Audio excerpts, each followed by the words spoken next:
Pemberian tanggapan oleh Kepala Daerah terhadap pandangan umum fraksi di DPRD Kota Medan atas SRAN Perda Kota Medan tentang laporan pertanggungjawaban atas pelaksanaan APBD tahun anggaran 2019 diwakilkan oleh Sekda Kota Medan yakni Wirya Al-Rahman di ruang rapat DPRD Medan di Jalan Kapten Maulana Lubis. Wirya menjawab semua pertanyaan yang sebelumnya disampaikan oleh pandangan-pandangan fraksi di DPRD Kota Medan terkait LPJ dan pembangunan Kota Medan dinilai belum maksimal yang dilakukan oleh organisasi perangkat daerah atau OPD seperti infrastruktur, drainase, dan fasilitas umum lainnya yang masih banyak dikeluhkan masyarakat. Menurut Hashim, Ketua DPRD Kota Medan, setelah mendengarkan tanggapan dari Kepala Daerah yang diwakilkan oleh Sekda Kota Medan, ia menilai tanggapan yang diberikan tidak mendetail, bahkan dinilai sangat datar dan normatif. Selain itu, ia juga mengatakan seharusnya dalam paripurna ini, PLT Wali Kota Medan langsung yang menyampaikan, bukan diwakilkan. Paripurna jawaban dari Kepala Daerah terhadap pemandang umum dari fraksi-fraksi terkait dengan laporan pertanggungjawaban atau LPJ penggunaan anggaran tahun 2019 ya. Jadi apa yang disampaikan oleh Kepala Daerah itu merupakan jawaban dari pemandang umum dari fraksi-fraksi ya. Jadi kita lihat masih ada hal-hal yang belum terjawab dengan secara transparan ya. Dan substansinya itu belum mengena kita lihat, tapi masih secara ini aja, secara masih normatif. Dari Medan, tim TV One mengabarkan.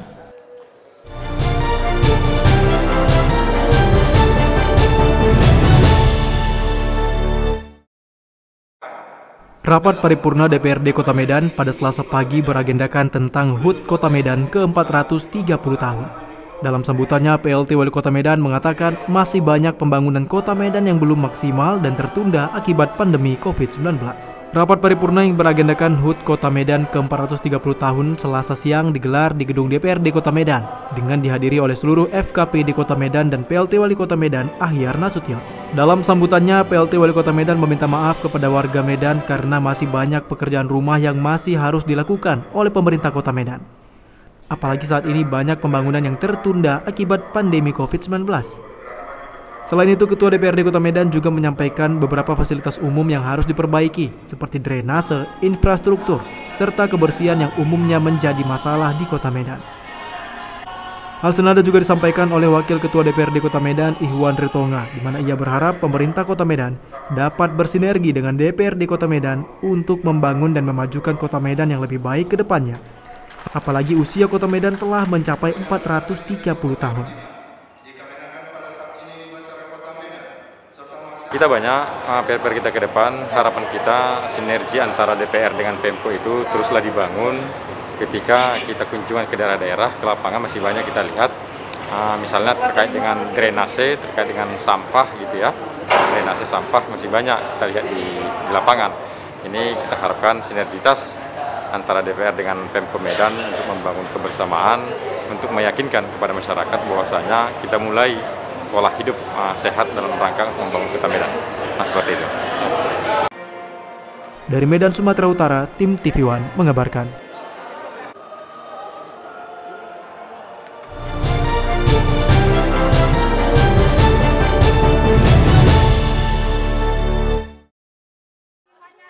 Tim Monitoring Keluarga Berencana Provinsi Sumatera Utara membagikan dan meninjau langsung pelaksanaan program KB serentak, program sejuta akseptor di seluruh Indonesia secara serentak. Salah satunya dilaksanakan di Puskesmas Desa Araskabu, Kecamatan Beringin, Deli Serdang, Sumatera Utara pada Senin pagi, 29 Juni 2020. Kegiatan ini merupakan salah satu upaya pemerintah untuk mencegah meningkatnya kehamilan di masa pandemi COVID-19.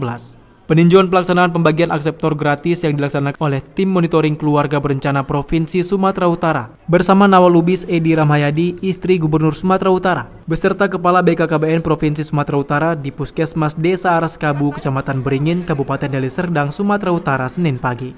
Satu persatu peserta akseptor mengisi data diri yang nantinya akan diberikan sosialisasi untuk dapat memahami cara untuk melakukan penundaan kehamilan dengan menggunakan alat kontrasepsi bagi pasangan muda yang masih produktif untuk dapat menunda kehamilan di tengah pandemi COVID-19. tentunya untuk mengurangi penyebaran COVID-19 khususnya pada ibu hamil. Selain memberikan pemahaman dan sosialisasi kepada peserta akseptor, BKKBN Provinsi Sumatera Utara juga membagikan puluhan paket sembako kepada peserta akseptor untuk meringankan beban masyarakat khususnya di masa sulit pandemi COVID-19. Melindungi masyarakat, keluarga agar tidak terjadi kehamilan-kehamilan yang tidak diinginkan, apalagi membahayakan kesehatan ibu dalam masa COVID ini. Jadi tahun ini kita akan mengambil tema bahwa kita akan mewujudkan sumber daya manusia yang unggul melalui keluarga menuju Indonesia maju. Untuk Sumatera Utara ada berapa target kita, Pak? Kita se-Indonesia ada 1 juta akseptor, Sumatera Utara kita distribusikan sebanyak 63.000 akseptor yang terbagi di seluruh kabupaten kota, di seluruh paskes, klinik-klinik yang ada. Dari Deli Serdang, Sumatera Utara, tim TV One mengabarkan.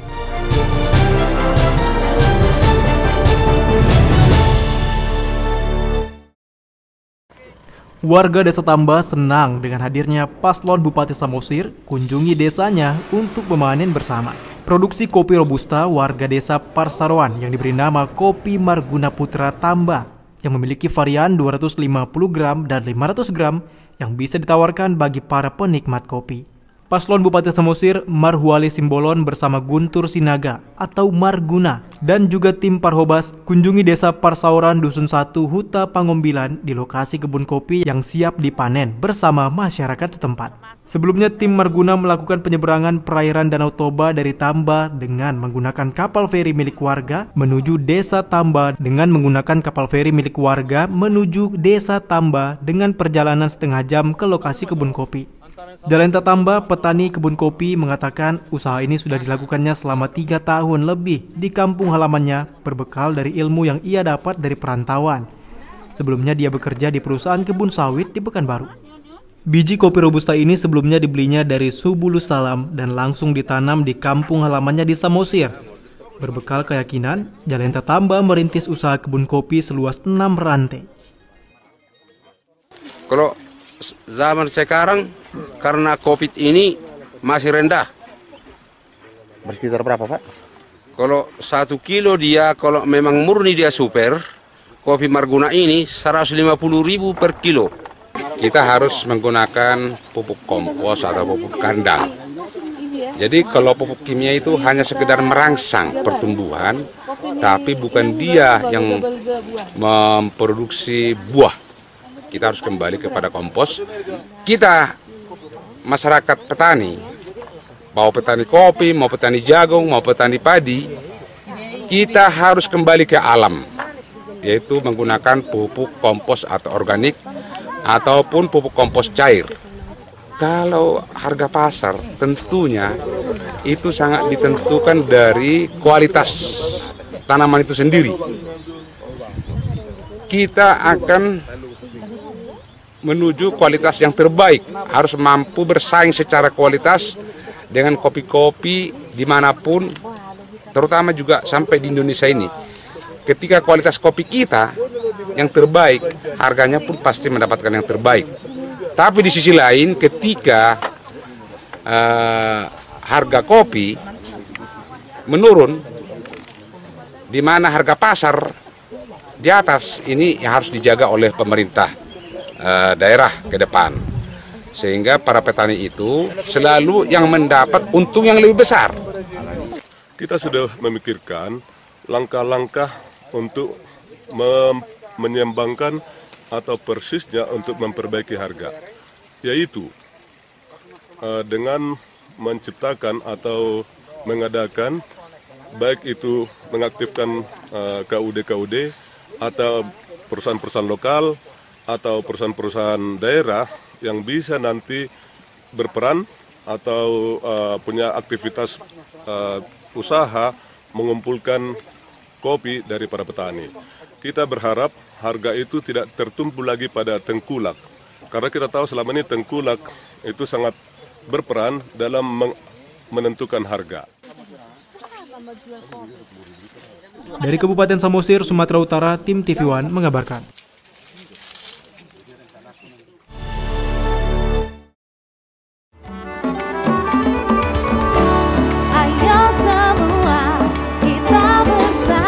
Assalamualaikum warahmatullahi wabarakatuh. Salam sejahtera bagi kita semua.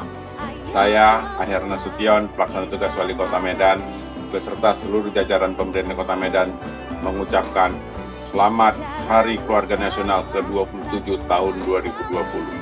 Mari kita sukseskan Hari Keluarga Nasional yang diperingati pada tanggal 29 Juni setiap tahunnya dengan momentum pelayanan KB serentak sejuta sektor di seluruh Indonesia.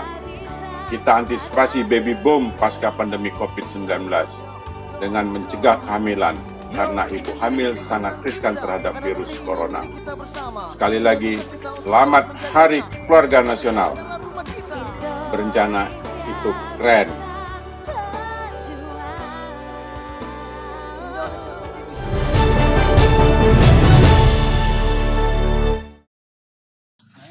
Tim aparat Desa Bintialo, Kecamatan Batang Harileko, Musi Banyuasin, Sumatera Selatan memberikan bantuan BLT yang berasal dari dana desa tahun 2020. Perangkat desa bersama unsur kecamatan mendatangi rumah-rumah warga, khususnya warga yang lanjut usia serta warga yang sedang sakit. Bantuan BLT ini diberikan kepada 145 kepala keluarga, khususnya warga miskin yang terdampak COVID-19. Bantuan BLT ini berjumlah Rp600.000 dan diberikan selama 3 bulan. Bantuan juga diserahkan langsung kepada warga oleh Kepala Desa Bintialo Sunarto, serta disaksikan oleh Camat Batang Harileko Mawardi Endang. Di Bintialo, Kecamatan Batang Harileko, itu 145 kakak. 45 kakak memang diperuntukkan melalui dana desa untuk warga masyarakat yang kurang mampu. Jelas yang mendapatkan bantuan BLT ini masyarakat yang kurang mampu. Masyarakat yang kurang mampu melalui dana desa tahun 2020. Per kakak itu melalui dana BLT Rp600.000. Itu selama berapa bulan, Pak? Itu 3 kali. 3 bulan, Pak ya. Petugas. Selain memberikan bantuan langsung tunai, pemerintah Desa Bintialo juga mendirikan pos kesehatan COVID-19. Sebab seluruh masyarakat desa yang keluar masuk desa semuanya dicek suhu tubuh mereka agar terhindar dari wabah COVID-19. Dari Musi Banyuasin, Sumatera Selatan, Puja Kusuma, TV One mengabarkan.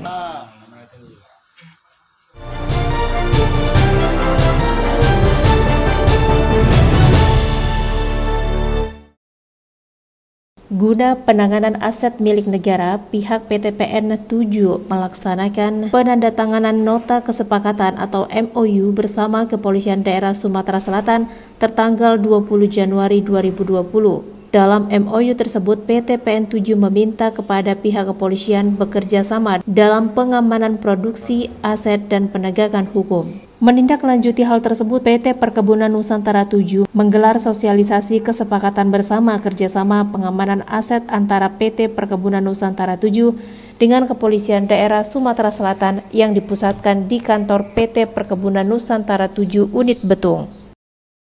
Dengan adanya pelaksanaan kerjasama ini, kita akan melaksanakan kegiatan-kegiatan pembinaan.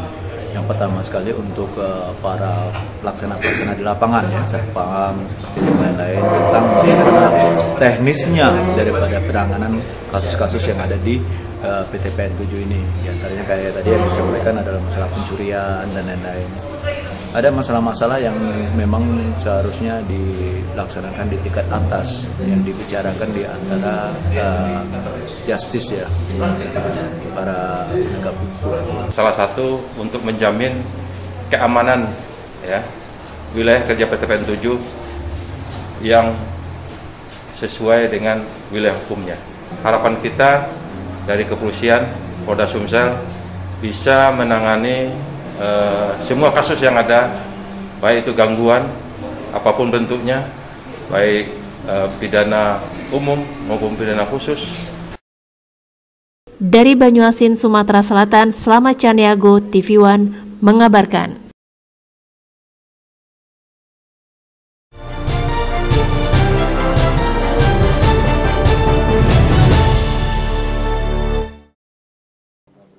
Dalam menanggulangi dampak wabah COVID-19, pemerintah Musi Banyuasin, Sumatera Selatan memberikan bantuan langsung tunai kepada puluhan veteran serta janda-janda veteran. Bantuan ini diberikan sekaligus sebesar Rp1.800.000, yakni selama 3 bulan.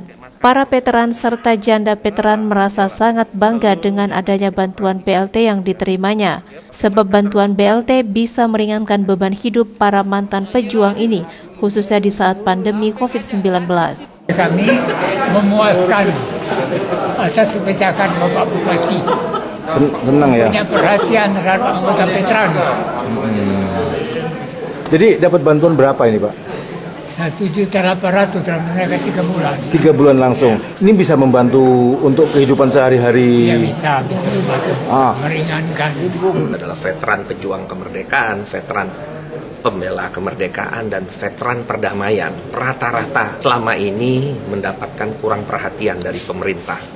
Oleh karena itu, kami di Musi Banyuasin ini merasakan bahwa perhatian ini harus diberikan lebih kepada para veteran. Oleh karena itu, kebijakan kita adalah dalam masa pandemi COVID-19 ini kita berikan bantuan sosial tunai ke mereka. Karena mereka pasti terdampak. Para janda, kemudian yang para orang-orang tua, kadang-kadang mereka sendiri sudah tinggalnya itu tidak bisa keluar rumah lagi, pasti terdampak. Kita berikan bantuan sosial tunai untuk selama 3 bulan. Veteran yang kini sudah lanjut usia merupakan mantan pejuang merebut kemerdekaan negara Republik Indonesia dan sudah seharusnya menjadi perhatian pemerintah. Dari Musi Banyuasin, Sumatera Selatan, Puja Kusuma, TV One mengabarkan.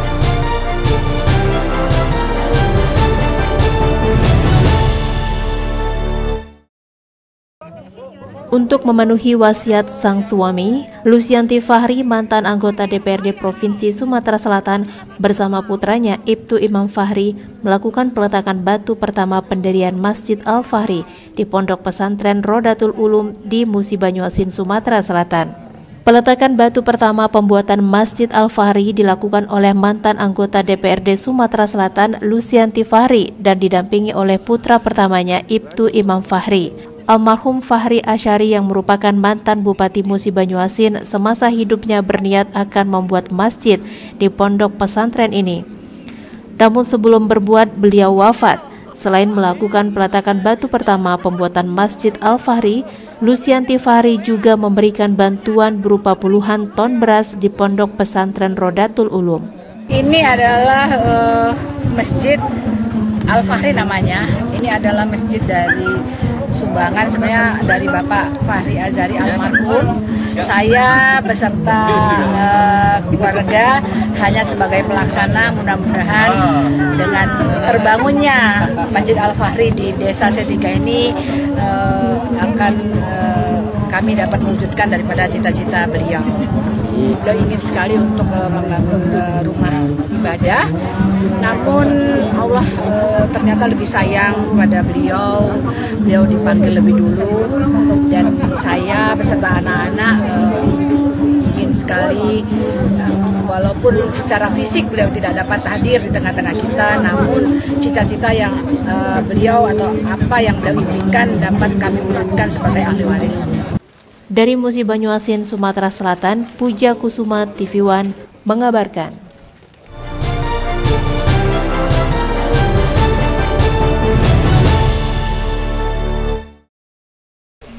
Gubernur Sumatera Selatan Herman Deru bersama Pangdam II Sriwijaya Mayor Jenderal TNI Irwan Zaidi, Kapolda Sumsel Irjen Pol Eko Indra Heri, serta para bupati di Sumatera Selatan dan para perusahaan yang beroperasi di wilayah Sumsel secara bersama-sama menghadiri apel kesiagaan personil dan peralatan penanggulangan kebakaran hutan dan lahan yang dilakukan di Kebun Raya Srijaya Indralaya Utara, Kabupaten Ogan Ilir, Sumatera Selatan, Selasa pagi. Selain membuka apel tersebut, Gubernur juga mengecek secara langsung kesiapan personil pasukan dari TNI Polri, Manggala Agni BPBD tim kesehatan, serta para anggota dari berbagai perusahaan yang hadir. Dibukanya apel kesiagaan kebakaran hutan dan lahan ini juga sebagai simulasi kebakaran lahan serta memberitahukan kepada masyarakat bagaimana cara yang benar dan efektif dalam melakukan pemadaman api yang membakar hutan dan lahan yang sulit dijangkau oleh kendaraan roda 4. Peran serta dari berbagai perusahaan yang ada di Sumatera Selatan seperti APP Sinarmas yang berlokasi di Kabupaten Oki dengan secara langsung sudah menyiapkan berbagai peralatan untuk melakukan pencegahan dan pemadaman lahan yang terbakar. Menurut Gubernur Sumsel Herman Deru, ada 10 kabupaten di Sumsel yang terdampak kebakaran hutan dan lahan, dan kebakaran hutan dan lahan ini tergantung dari curah hujan yang ada. 10 kabupaten yang terdampak itu akan melihat langsung begitu kerja kerasnya petugas-petugas di lapangan, TNI, Polri, Satpol PP, masyarakat, para relawan. Ini juga sebagai cara kita agar para bupati itu dapat menurunkan ini ke kabupaten-kabupatennya. Maka kebakaran hutan sangat tergantung dengan kondisi curah hujan.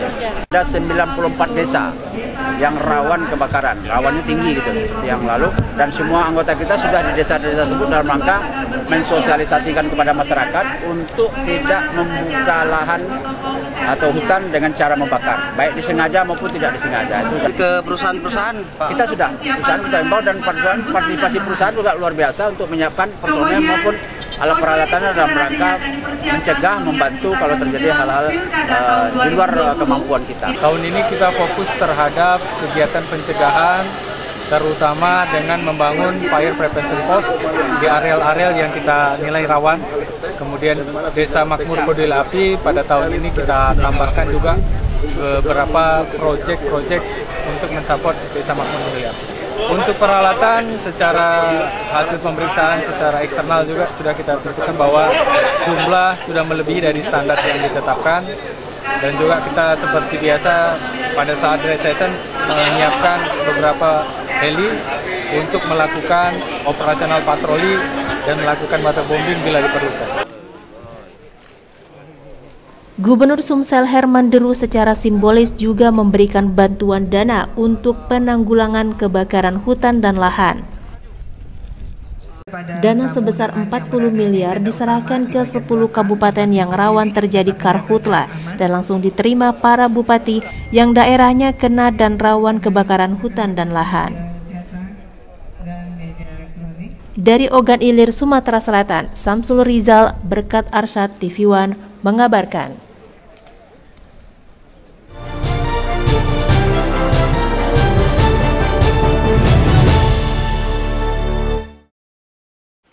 Bantuan langsung tunai untuk warga yang terdampak pandemi COVID-19 yang diambil dari dana desa dipimpin langsung oleh Camat Muara II Putra Bani beserta Kepala Desa Sukaraja II Sarnubi dan berlangsung tertib. Bagi warga yang tidak bisa datang ke tempat pembagian bantuan langsung tunai, maka Camat beserta Kepala Desa akan mengantarkan langsung bantuan tersebut ke rumah warga penerima bantuan. Seperti salah satu penerima bantuan, Cik Man, yang sudah puluhan tahun mengalami penyakit lumpuh. Baru 3 kali ini. 3 kali. Iya.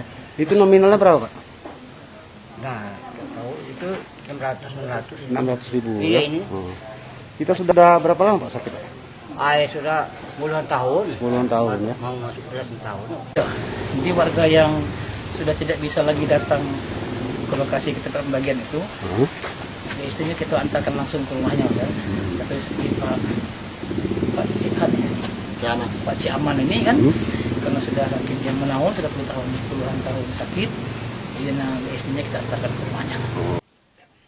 Selain memberikan bantuan, Kepala Desa Sukaraja II selalu menghimbau masyarakat agar sekiranya menggunakan bantuan tersebut dengan bijak untuk sedikit mengurangi beban masyarakat di masa pandemi COVID-19. Untuk PKH 30 kakak dan untuk BST-nya itu ada 38 kakak, sisanya itu yang untuk kemudian BRT dan desa.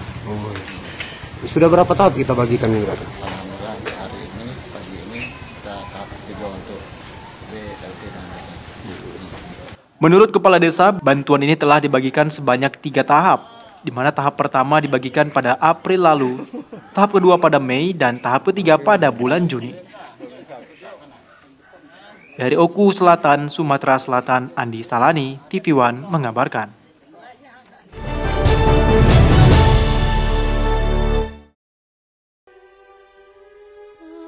Selamat Hari Jadi Kota Medan ke-430 tahun pada tanggal 1 Juli 2020. Sebagai pemuda harus bisa merubah keadaan bangsa dalam berbagai bidang, terutama politik.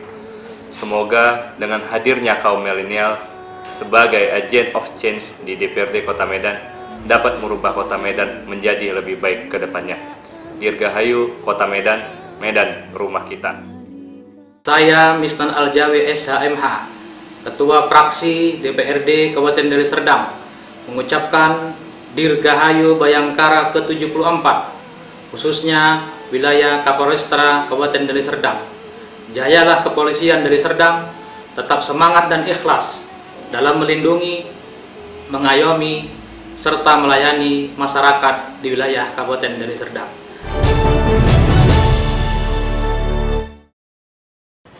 Untuk menuju tatanan hidup baru atau New Normal Life, pemerintah daerah Tapanuli Selatan bersama Polres Tapanuli Selatan Sabtu pagi lalu mengunjungi Pondok Pesantren Al-Abrar di Desa Sihui-Hui, Kecamatan Angkola Selatan, Kabupaten Tapanuli Selatan, Sumatera Utara. Dalam kunjungan tersebut, Pemda beserta Polres Tapanuli Selatan bertemu dengan pengurus pondok pesantren, guru, santri, dan santriwati di Aula Pondok Pesantren Al-Abrar.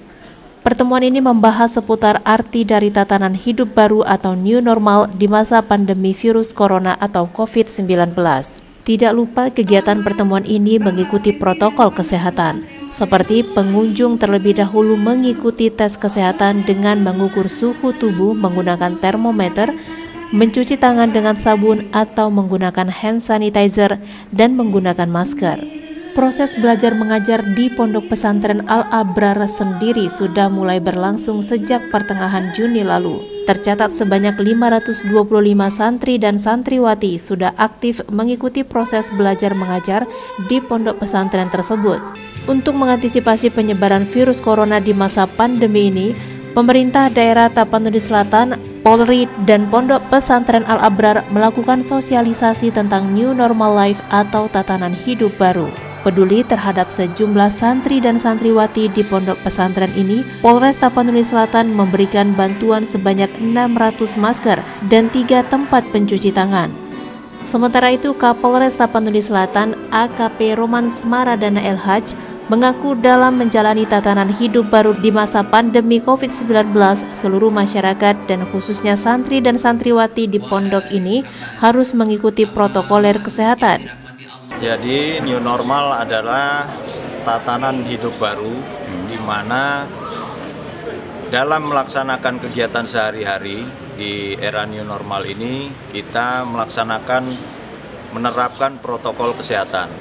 Protokol kesehatan antara lain kita menggunakan masker dalam melaksanakan setiap kegiatan. Hal itu untuk menghindari penularan atau kita menulari orang lain. Yang kedua, menjaga jarak, yaitu dengan physical distancing atau yang kita kenal juga social distancing, kurang lebih 1,5 meter sampai dengan 2 meter. Hal ini untuk menghindari kita terkena uap daripada atau droplet daripada cairan yang keluar dari mulut atau hidung dari kita maupun lawan yang kita ajak bicara atau orang lain. Yang selanjutnya adalah rajin mencuci tangan ataupun dengan menggunakan hand sanitizer. Dan yang terakhir adalah menerapkan hidup bersih supaya semuanya kita terhindar dari infeksi daripada pemaparan virus corona. Yang kita berikan bantuan ini berupa masker sebanyak 600 masker dikarenakan santri atau santriwati yang ada di pondok pesantren ini sejumlah 525 orang, hampir 600 orang. Belajar mengajar dan aktivitas yang lain, termasuk beribadah dan sholat. Pesantren ini kita berpedoman dengan protokol kesehatan.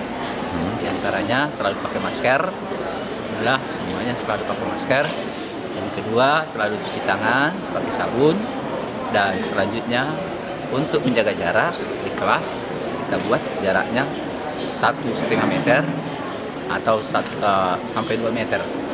Dan dalam melaksanakan ibadah di masjid juga kita menemani jarak tempat duduk anak-anak atau sop anak-anak, tetap kita menjaga jarak. Kita harus memenuhi beberapa checklist sebetulnya, ya mulai dari pengadaan maskernya, terus cuci tangan dan termogan. Dan di samping untuk membuka sekolah nanti di zona hijau, kita harus tetap memperhatikan physical distancing, yang utama protokol kesehatan, terutama pada physical distancing. Kita harus membuat, walaupun nanti diberlakukan sekolah masuk, nanti akan kita berlakukan jadi seat. Jadi contoh kalau 36 rombongan belajarnya, nanti ini kita bagi dua. Jadi contoh mungkin seat satunya dia mungkin Senin, Rabu, Jumat. Jadi seat berikutnya baru dia di Selasa, Kamis, dan Sabtu. Nah, jadi yang utama kita harus rapat dengan orang tua murid. Apakah mereka sudah setuju anak-anak untuk belajar di sekolah? Pemerintah daerah Tapanuli Selatan rencananya akan memberlakukan proses belajar mengajar di masa pandemi COVID-19 ini mengikuti protokol kesehatan dengan cara rolling. Dari Tapanuli Selatan, Sumatera Utara, Dedi Herianto, TV One, mengabarkan.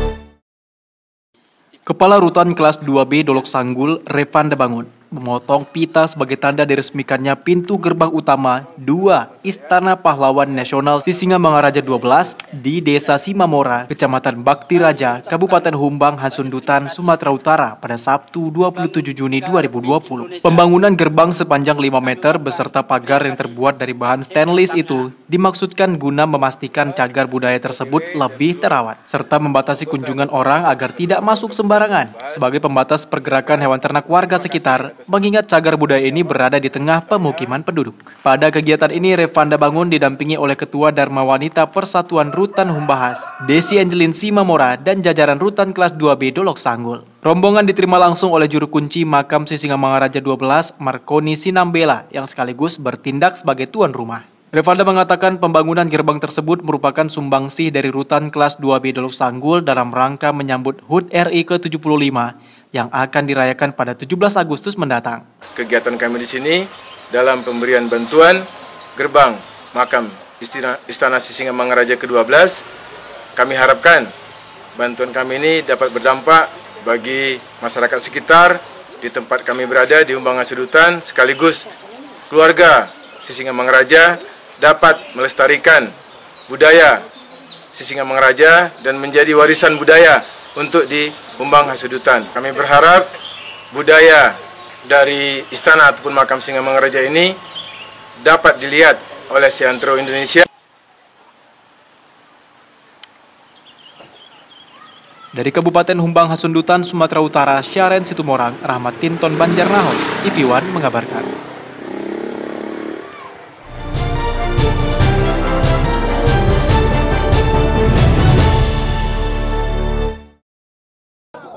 Kunjungan kerja Komisi 2 DPRD Kabupaten Mandailing Natal ke Kecamatan Muara Batang Gadis disambut unjuk rasa warga Singkuang 1, Kecamatan Muara Batang Gadis. Warga menuntut DPRD Mandailing Natal menuntaskan hak 300 KK warga atas kebun plasma dari perusahaan perkebunan yang beroperasi di desa tersebut.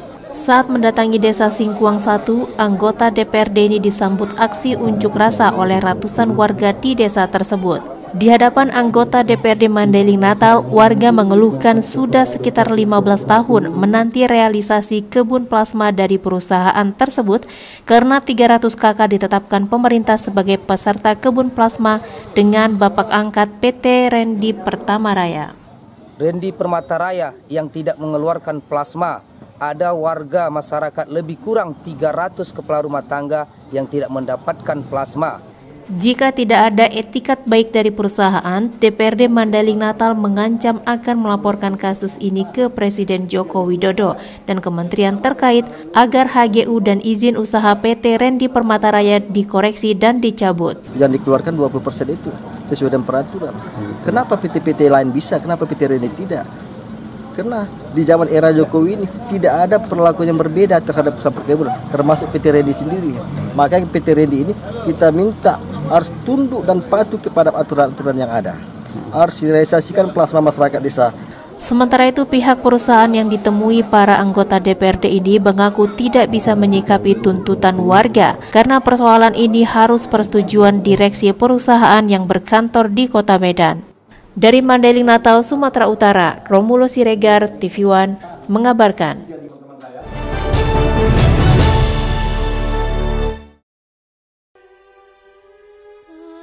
Selamat Hari Jadi Kota Medan ke-430 tahun pada tanggal 1 Juli 2020. Sebagai pemuda harus bisa merubah keadaan bangsa dalam berbagai bidang, terutama politik.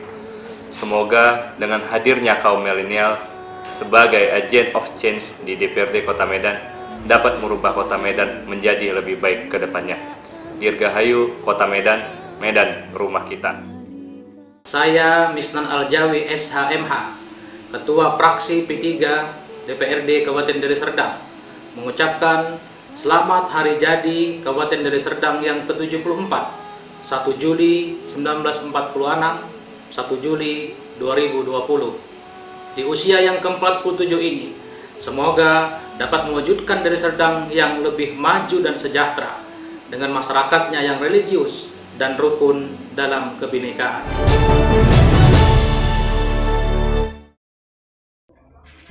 Dugaan penyelewengan bantuan dana CSR dari salah satu BUMN untuk pengrajin ulos silalahi di Kabupaten Dairi tahun 2019 terus dipertanyakan.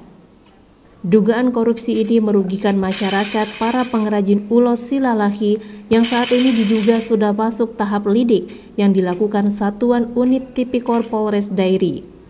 Dalam kasus dugaan korupsi penggunaan anggaran bantuan CSR salah satu BUMN di Kabupaten Dairi, DPP LSM Lakri memiliki beberapa bukti dugaan masalah dalam penggunaan anggaran CSR yang dimotori Dekranasda.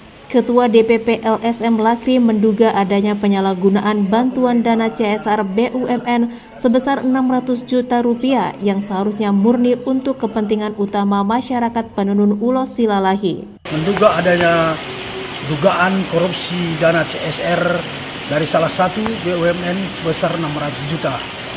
Namun dialokasikan ke para penenun ulos di silalahi cukup minim. Di sini kami memohon kepada Polres Dairi agar serius menangani kasus dugaan korupsi dana CSR BUMN di Kabupaten Dairi. Sementara itu, saat akan dikonfirmasi kepada pihak Pemkab Dairi terkait masalah dana CSR BUMN, Pemkab Humas Dairi yang juga sebagai PLT Kepala Dinas Perindagop Dairi belum bersedia dikonfirmasi. Hal serupa juga diucapkan pihak Polres Dairi melalui Humas Polres Dairi, yaitu Ibtu Doni Saleh. Dari Kabupaten Dairi, Irfan, TV One, mengabarkan.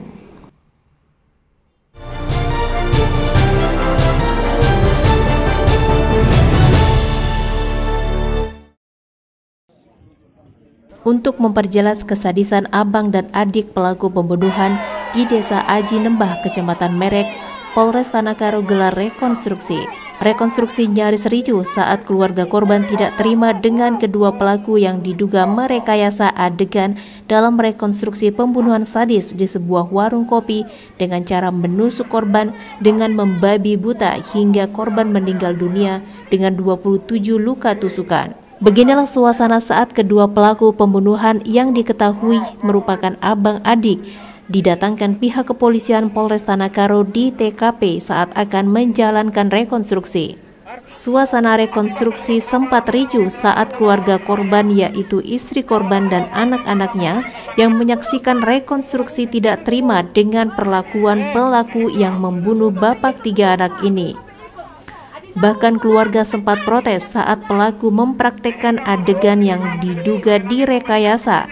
Selain itu, warga juga curiga seorang saksi yang dihadirkan dalam rekonstruksi terlibat dalam pembunuhan sadis tersebut. Tadi sudah kita lakukan adegan, 40 adegan dari kejadian yang dilakukan oleh Koranta dan kawan-kawan.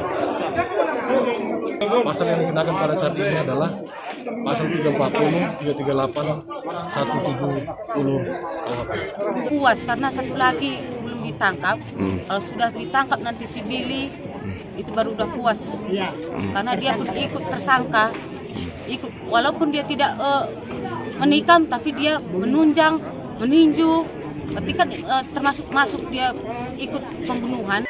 Dari Kabupaten Karo, Irfan, TV One mengabarkan.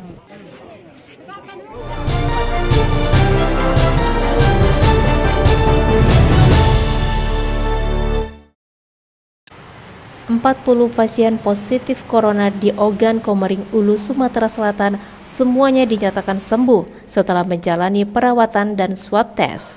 Ogan Komering Ulu saat ini dinyatakan daerah zona hijau seiring tidak adanya lagi penambahan kasus. Tim gugus tugas percepatan penanganan COVID-19 Oku menyatakan saat ini Kabupaten Oku beralih status menjadi daerah zona hijau.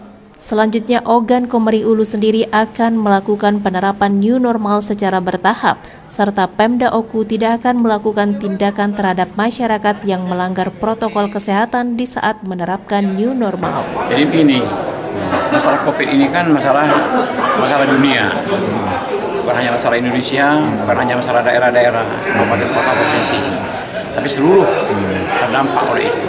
Tidak kecuali Oku. Oku ada 40 orang terpapar virus corona. Namun telah ditangani dengan baik oleh tenaga medis dan kedisiplinan, berkat kedisiplinan daripada para pasien-pasien tersebut, alhamdulillah mereka sembuh, sudah pulang ke rumah masing-masing setelah dikarantina, baik di karantina pribadi di rumah maupun karantina ataupun isolasi di rumah sakit yang kita siapkan. Masa pandemi corona di Oku sepanjang 5 bulan terakhir, orang dalam pengawasan tercatat mencapai 151 orang, sementara PDP hanya 10 orang, serta terkonfirmasi positif mencapai 40 orang. Saat ini semua jumlah tersebut telah dinyatakan negatif corona. Dari Kabupaten Ogan Komering Ulu, Sumatera Selatan, Herman Sawiran, Bagus Mihargo, TV One mengabarkan.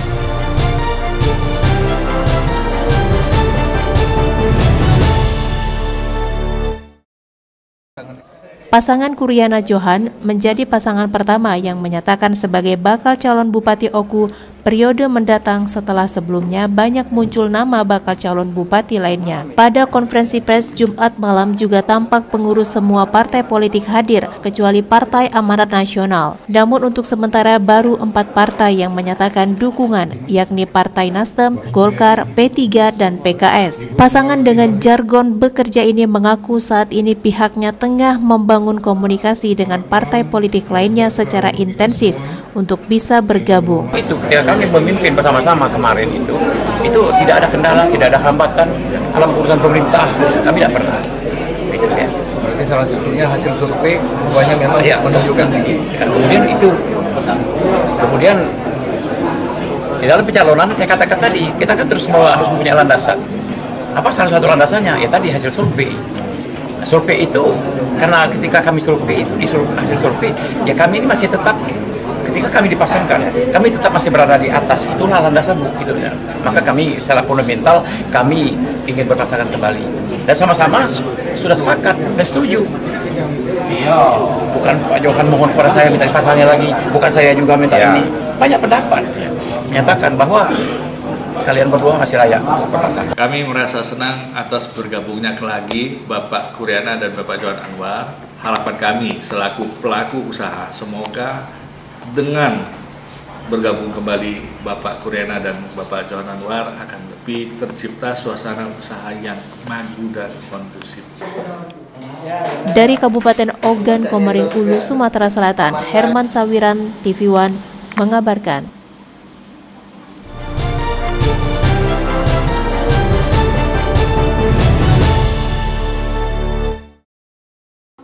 Memperingati HUT Bayangkara ke-74 dan dalam rangka New Normal, puluhan anak di Karimun, Kepulauan Riau mengikuti sunatan massal yang digelar oleh Polres Karimun.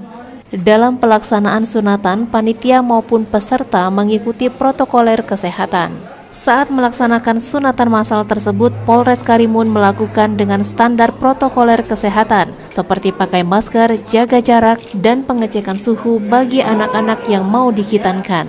Sunatan massal ini sengaja dilakukan di masa pandemi. Hal ini merupakan upaya Polres Karimun membantu keluarga yang kurang mampu, khususnya dalam penghitanan anak. Puluhan anak ini sudah berkumpul di Aula Mapolres Karimun sejak pagi. Sebelum dilakukan sunatan, anak-anak dihibur dan ditenangkan, sehingga saat sunatan nantinya tidak merasa takut. Kegiatan hari ini, Pak? Hari ini kita melaksanakan kegiatan sunatan massal dalam rangka Hari Bayangkara ke-74.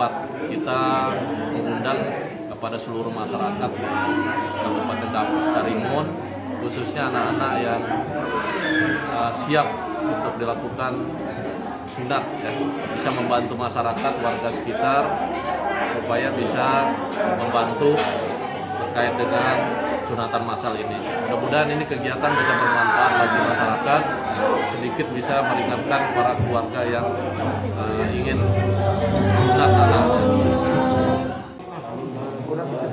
Polres Karimun melibatkan 4 dokter dalam sunatan massal tersebut, sehingga acara yang digelar betul-betul berjalan lancar.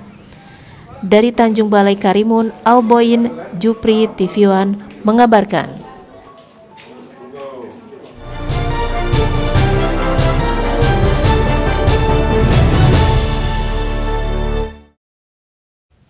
Puluhan warga desa Gedung Baru datangi kepala desa saat pembagian bantuan langsung tunai.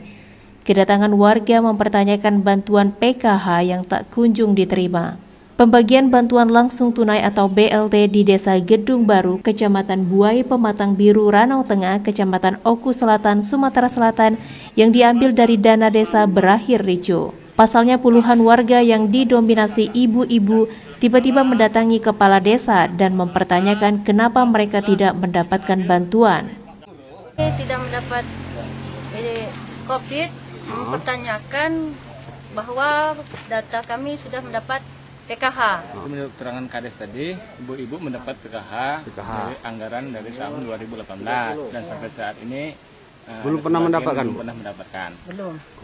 Menurut Juraida, mereka telah terdata sebagai penerima bantuan PKH, namun sampai sekarang belum pernah menerima bantuan tersebut. Mereka tercatat sebagai penerima bantuan PKH sejak tahun 2017. Itu ibu-ibu yang berhak menerima bantuan PKH, akan tetapi mereka baru terdata dan belum menerima. Hanya 2 orang yang sempat menerima di Rapel, itu sudah diurusin sama kepala dusun, Karukesra dan Sekdes sampai di kabupaten. Waktu itu yang bersangkutan kami perintahkan untuk menanya kepada pendamping bahwa mereka ini dapat atau tidak. Dan sebenarnya itu Karukesra dan kepala dusun sudah mengantongi bahwa mereka ini dapat. Pendamping mengatakan bahwa belum dapat. Kami panggil kepala dusun dan Karukesra, tolong kamu selusuri lagi, jelaskan sama mereka bahwa kalian sudah jadi nomor 2. Dari Oku Selatan, Sumatera Selatan, Andi Salani TV1 mengabarkan.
Pemerintah Kabupaten Batanghari kembali mendapatkan opini wajar tanpa pengecualian dari Badan Pemeriksaan Keuangan Perwakilan Provinsi Jambi. Torehan WTP ini merupakan yang kelima kalinya diperoleh pemerintah Kabupaten Batanghari secara berturut-turut.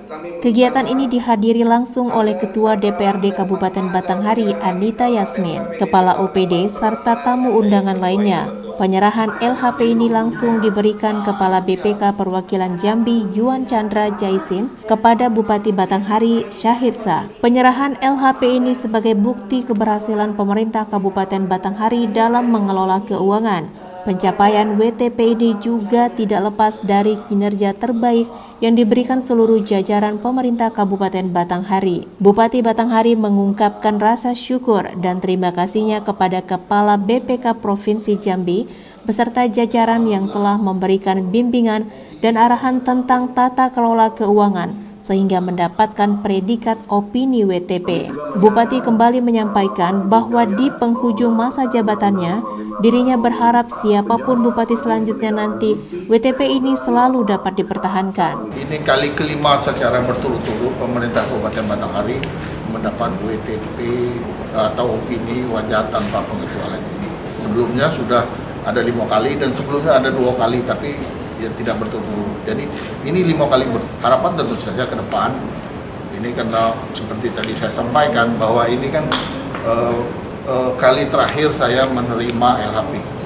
Mudah-mudahan siapapun yang jadi bupati ke depan, opini WTP ini selalu dapat kita pertahankan. Dari Jambi, tim TV One mengabarkan.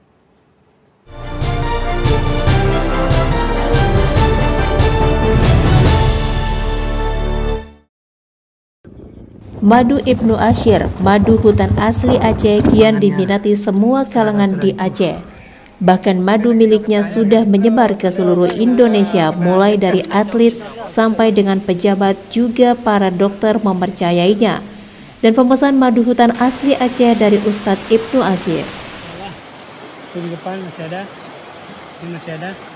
Untuk mendapatkan madu hutan tidaklah gampang. Berburu madu hingga ke pedalaman rimba Aceh, Ibnu Ashir bersama karyawannya memanen madu asli hutan Aceh dengan menempuh jarak hingga puluhan kilometer ke dalam hutan rimba. Ibnu Ashir bersama rekan-rekannya harus membelah hutan dan melewati sungai-sungai untuk mendapatkan madu hutan yang asli. Untuk meningkatkan daya tahan tubuh terhadap serangan penyakit dan virus, mengkonsumsi madu hutan asli cukup baik untuk menambah imunitas pada tubuh manusia. Selama pandemi COVID-19, pesanan madu hutan asli dari Ustadz Ibnu Ashir semakin meningkat. Akhirnya Ibnu Ashir bersama karyawannya bekerja ekstra untuk mendapatkan madu hutan asli. Tidak hanya pada satu tempat saja, hampir seluruh hutan Aceh mereka memburu madu hutan asli. Memastikan tidak ada campuran sama sekali pada madu, Ustadz Ibnu Ashir kerap terjun langsung ke lokasi untuk memanen cairan manis yang dihasilkan dari dalam sarang lebah. Selain memasarkan secara offline, Ibnu Ashir juga memasarkan madu miliknya secara online di media sosial seperti Instagram, Facebook, dan WhatsApp Group. Melalui akun pribadinya @ibnuashir_madu_asli. Melalui akun sosial media tersebut, selama ini ia berinteraksi dengan para pelanggannya. Ustadz lulusan Timur Tengah ini menambahkan untuk lebih mudah memesan madu hutan ini, ia juga mencantumkan nomor telepon 0853 7019 9156 di botol kemasannya. Ya, alhamdulillah saya selalu dan sering mengonsumsi madu hutan asli dari Ibnu Ashir, madu asli. Sangat sering, karena pun saya tahu madu sangat perlu buat atlet, buat saya pribadi. Saya juga sebelum pertandingan sering mengonsumsi madu karena emang perlu untuk stamina saya di lapangan. Karena saya tahu dari Ustadz Ibnu, emang saya kenal beliau juga sering saya lihat di media-media kayak Instagram. Beliau emang amanah orangnya, dan saya melihat kemarin juga sempat video-video beliau ke hutan. Jadi saya sangat percaya keaslian madu hutan asli. Saya sebagai pengusaha melirik madu dari Ibnu Ashir ini karena saya lihat terjamin keasliannya. Dan selain itu, saya juga melihat di sini Ustadz Ibnu sangat banyak membantu petani-petani lokal untuk memasarkan produk-produk Aceh, terutama madu hutan asli Aceh. Dan dari saya konsumsi, saya lihat keaslian dan efek baik di tubuh saya. Baru saya lihat sepertinya memang produk ini memang sangat layak untuk dipasarkan memang. Saya konsumsi madu rutin itu sejak tahun 2000. Rutin ya? Iya, rutin. Itu kira-kira per bulannya berapa gram madu itu? Berapa mili madu yang dihabiskan? Itu saya rata-rata 1 bulan 2 liter. Karena semua keluarga minum madu semua. 2 liter. Jadi kalau ini kurang 2 liter nih. Jadi bisa 3 ini saya hemat-hemat lah. Kalau 3 ini sebulan saya hemat-hemat. Ini bisa 5 sebenarnya. Ya, karena ini kan 500 kali 5 itu kan pas dia. Jadi kenapa memilih madu dari Ustadz Ibnu? Karena pengalaman saya kalau madu yang seperti ini kalau dikocok dia berbusa, itu ratanya bagus. Itu pengalaman dari tahun 2000 ya. Dan alhamdulillah setiap order, setiap datang ke sini, tempo hari Ustadz datang ke sini saya ambil 6 ya. 6. 6. Kemarin juga sebelum lebaran juga kita ada pesan 3 kalau nggak salah deh, 3. Iya, badan tambah seger karena terus kalau kita minum, saya kalau minum air putih, sering minum air putih terasa nggak enak. Tapi kalau ada perasanya, itu lebih. Assalamualaikum warahmatullahi wabarakatuh. Saya lagi bersama Coach Kurniawan Julianto, asisten Coach Indar Jafri yang persiapan ke SEA Games di Filipina, Coach ya. Alhamdulillah beliau sudah rutin mengkonsumsi madu dari kita, madu dari Aceh. Alhamdulillah ini yang kedua kalinya Coach. Gimana Coach madunya? Oke, alhamdulillah. Alhamdulillah so far bagus. Terus kemudian anak dan istri saya juga suka dan makanya kita order lagi. Oh, masya Allah. Terima kasih Coach. Coach kalau mau di follow saya lah. Untuk yang ingin order madu bisa WA atau telepon di nomor telepon ini. Kemudian bisa follow di IG-nya di @ibnunasir_madu_asli. Ya, jangan lupa. Masya Allah, Coach. Semoga sukses amin. di SEA Games Filipina, Coach. Nah, sejak tahun 2015, sejak saya pulang dari Yaman, pertama saya mengenal madu itu madu sidir Yaman. Jadi saya bawa pulang dari Yaman itu kurang lebih 21 kilo, alhamdulillah habis. Saya ingin order balik agak susah karena perjalanannya pun resikonya sampai barangnya enggak, kita punya risiko. Akhirnya kita memulai bisnis madu hutan Aceh, madu lokal. Alhamdulillah. Itu ambil sendiri ya? Ya, terkadang kita langsung terjun ke lahan. Dan walaupun saya nggak terjun langsung, ada anggota saya yang suruh pantau memang untuk memantau madu itu memang nggak dicampur sama sekali. Kita ada 4 bawang yang kita pakai. Alhamdulillah. Kita pasarkan kita jualan online, offline juga ada. Terus juga pernah kita masukkan ke Saudi, alhamdulillah mereka berminat dan mereka juga suka dengan madu kita Aceh. Kemudian kita pasarkan di Instagram. Paling utama kita pasarkan di Instagram di @ibnuashir_madu_asli. Iya. Itu selain madu ini ada madu apa aja nih? Selain madunya ada juga kita jual madu yang bersarang. Ini kan botol ini, per botol madu aja. Ada juga kita jual madu yang bersama sarangnya. Ini sarang madu hutan liar ya, bukan sarang madu ternak. Ada juga terkadang kita dapat yang agak pahit. Yang agak pahit, warnanya agak gelap, warnanya agak hitam, terkadang juga ada warnanya agak merah. Terutama dari paling banyak di kalangan atlet ya, termasuk atlet sepak bola, timnas, termasuk Evan Dimas Darmono, Hasamuyama dan beberapa pemain timnas lainnya yang memang sudah rutin memesan madu sama kita, alhamdulillah. Dan termasuk dari Polri, dari Kejaksaan, Bea Cukai, dan dari instansi lainnya yang memang sudah cocok dengan madu kita, tiap habis langsung diorder.